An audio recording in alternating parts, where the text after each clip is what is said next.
Hi duty ಇಲ್ಲದ ಕಾರಣ ಹಾಗೆ ಒಂದು ಜಾಲಿ ರೌಂಡ್ ಹೋಗೋಣ ಅಂತ ಹೊರಗಡೆ ಹೋದೋ.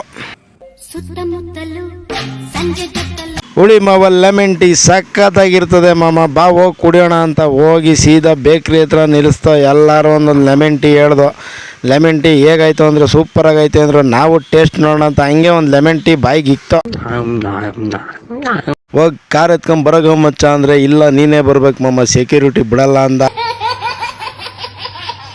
ನಮಗೂ ಹಂಗೆ ಒಂದು ಅಪಾರ್ಟ್ಮೆಂಟ್ಸಲ್ಲಿ ಯಾರೋ ತುಂಬ ಬೇಕಾದವ್ರು ಮನೆ ಮಾಡಿಕೊಟ್ಟಿದ್ದಾರೆ. ಆ ಮನೆಯೆಲ್ಲ ನೆಕ್ಸ್ಟ್ ಟೈಮ್ ತೋರಿಸ್ತೀನಿ. ಮಚ್ಚ ಬೇರೆ ಕಾರು ಪಾರ್ಕಿಂಗ್ ಜಾಗ ಇಲ್ಲ ಅಂದಿದ್ದ, ಹಾಗೆ ಮಚ್ಚಂಗೆ ಕಾರ್ ಪಾರ್ಕಿಂಗ್ ಜಾಗ ಕೊಟ್ಟಿದ್ದೆ. ಬನ್ನಿ ಹಾಗೆ ಹೊರಗಡೆ ಹೋಗಿ ಬರೋಣ ಅಂದ್ಬಿಟ್ಟು ಸೀದಾ ಕರ್ಕೊಂಬಂದ. ಹಾಗೆ ನಾವು ಒಂದು ಜಾಲಿ ರೈಡ್ ಹೋಗಿ ಬರೋಣ ಬನ್ನಿ. ಕಾರಲ್ಲಿ ಕೂತ್ಕೊತಿದ್ದಂಗೆ ಒಳ್ಳೆ ಸಾಂಗ್ ಹಾಕು ಅಂತ ಹೇಳಿದೆ. ಆ ಸಾಂಗ್ ಹಾಕ್ತಾ ಬನ್ನಿ ಆ ಸಾಂಗ್ ಕೇಳ್ಕೊಬರೋಣ.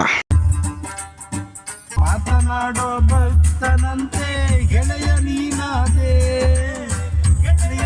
ನಮ್ಮ ಮಚ್ಚ ಬಂದು ಡ್ರಾಪ್ ಮಾಡೋದಕ್ಕೆ ತುಂಬ ಥ್ಯಾಂಕ್ಸ್ ಮಚ್ಚ ಅಂತಂದ. ಇರಲಿ ಬಿಡು ಮಚ್ಚ ಅಂದ. ವಿಡಿಯೋ ಇಷ್ಟ ಆದರೆ ಫಾಲೋ ಮಾಡಿ.